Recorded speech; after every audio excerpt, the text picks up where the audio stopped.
Carl Ransom Rogers, la teoría centrada en la persona. Carl nació el 8 de enero de 1902 en Oak Park, Illinois. Fue el cuarto de los 6 hijos nacidos de Walter y Julia Cushing Rogers. Carl tuvo una relación más estrecha con su madre, pues durante su infancia el padre solía pasar largas temporadas fuera de casa trabajando como ingeniero civil. Walter y Julia Rogers eran muy religiosos, por tanto Carl empezó a interesarse por la Biblia y empezó a leer este y otros libros incluso antes de empezar la escuela primaria.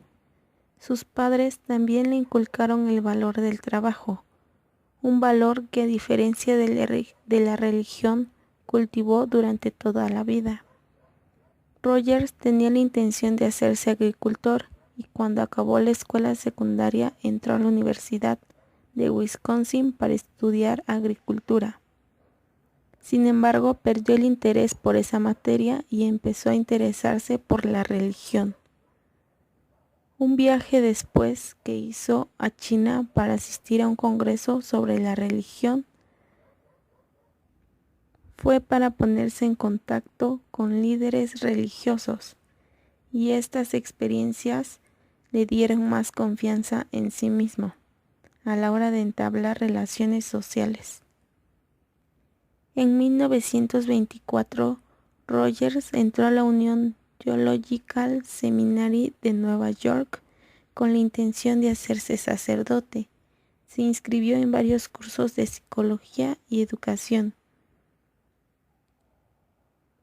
Finalmente, en otoño de 1926, dejó el seminario para estudiar a tiempo completo psicología clínica y pedagógica. En 1927 trabajó en el Instituto for Child Guidance en Nueva York. Rogers obtuvo el título de doctor en la Universidad de Columbia en 1931, después de trasladarse a Nueva York. La vida personal de Carl se caracterizó por el cambio constante y la apertura a nuevas experiencias. En su adolescencia fue un joven sumamente tímido, no tuvo amigos íntimos y era socialmente incapaz para todo lo que no fuera contactos superficiales. Solo tuvo el valor para invitar a salir a una joven que había conocido en la escuela primaria de Opak, Helen Elliot, con quien se casó en 1924 y tuvieron 2 hijos. Se utiliza el término centrado en el cliente para hacer referencia a la terapia de Rogers y el término más amplio centrado en la persona para referirse a la terapia de la personalidad de Rogers. Si el terapeuta es congruente y comunica al cliente una valoración positiva incondicional y la empatía adecuada, entonces se producirá el cambio terapéutico. Si se produce el cambio terapéutico, entonces el cliente se aceptará mejor a sí mismo, ganará autoconfianza. Existen 2 supuestos básicos, tendencia formativa y tendencia realizadora. La tendencia formativa es formas más simples hasta formas más complejas de evolucionar. Se desarrolla un proceso creativo más que destructivo. En la tendencia realizadora se refiere a desarrollar plenamente el potencial. Es la única motivación que tienen las personas. El yo y la autorrealización.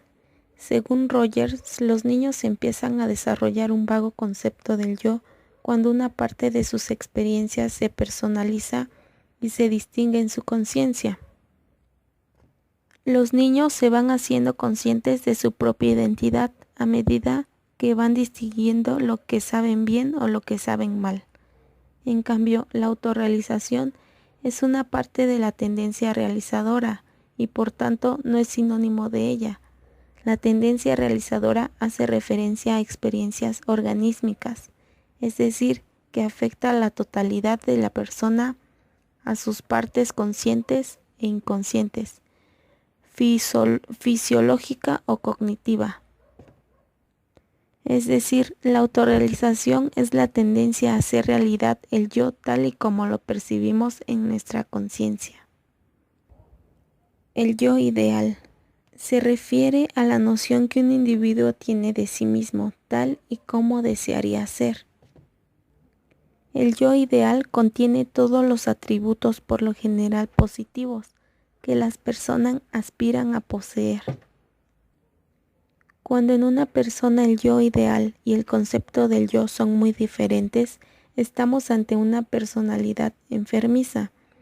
Es por eso que los individuos psicológicamente deben de estar equilibrados para percibir las pocas discrepancias entre sus conceptos del yo y lo que les gustaría hacer, ya que es fácil que se caiga en un desequilibrio.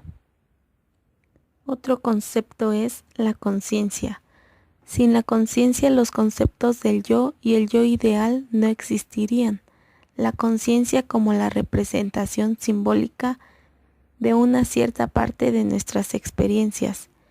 Conciencia y simbolización se denomina según Rogers.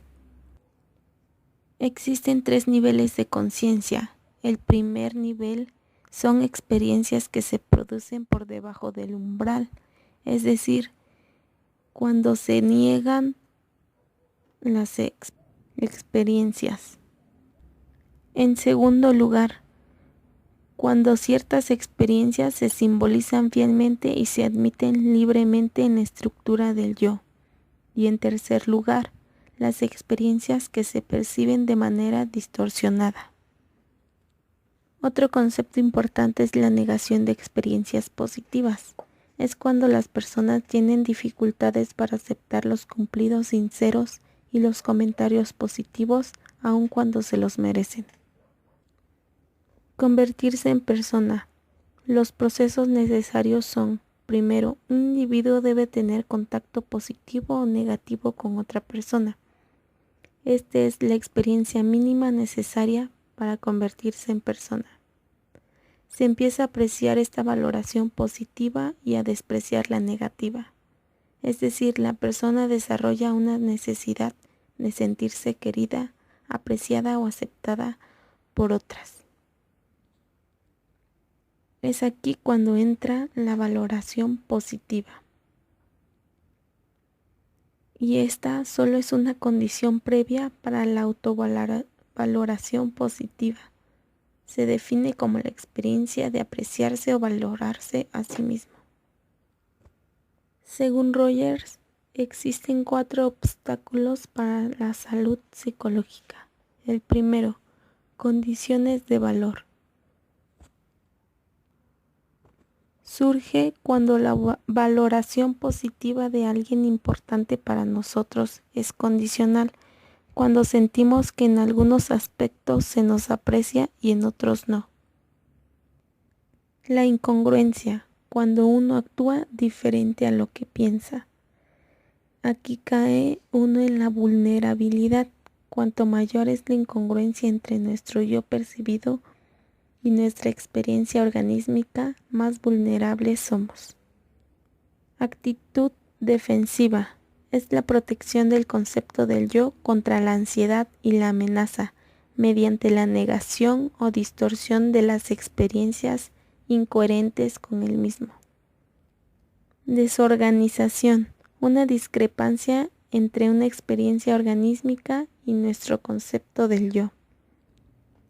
Psicoterapia. El enfoque centrado en el cliente sostiene que para que las personas vulnerables o con problemas de ansiedad puedan crecer psicológicamente, deben entrar en contacto con un terapeuta que sea congruente y que les proporcione un entorno de aceptación incondicional y empatía total.